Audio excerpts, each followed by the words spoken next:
Residents from Ivan's scheme, Duckenfield and St. Thomas, are urging the government to hand over the houses that were built to relocate them. The residents say at their current location, they're having problems with the sewage system, among other issues. The details in this report. Residents of Ivan's scheme in Duckenfield, St. Thomas, walking through the community on Monday, demanding the houses that were promised to them by the government. The residents currently live in houses that were built by Food for the Poor. But the sewage system was inadequate, and they are now experiencing a number of issues. The sewage system over the side especially not ready, because when them a work one, me did a part of the work team. With a part of the work team. When we are buried in 2 tanks over the side, when you dig the hole, water dead. So them have to stop to a level. Then couldn't go down to extreme where they want to go. When they connect the 2 tanks them together, them have a let out. So it let out and go back to the back of the tank. So eventually when you go back and sort this, it must come up and run back through. Right now at Ivan's scheme, the sewage flowing over in all of the yards them. The house them a sink, the whole of the house button then crack up. The toilet facility not proper. Because even when time you use the toilet, the center come out back out of the system. Around the house, I have to get up every night. I dig gutter around my house for run with water. I have to watch the water level.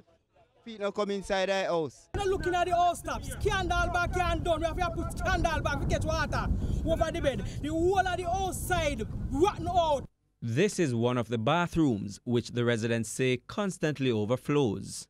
Trenches have been built to divert the sewage around the houses, while blocks, stones and even old fridge doors serve as makeshift walkways over the germ-infested water. But despite all the effort, children are still getting sick. Right now, I have to send my daughter, because every time I bathe him with the water, a beer store come up on him. These were the same issues which led to the 400 new houses being built 4 years ago.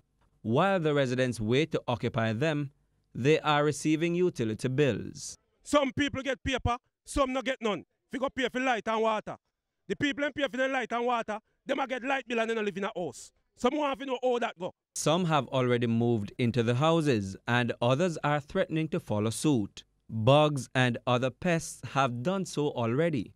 I think we're going to take the house them. We are giving them by now until in next month.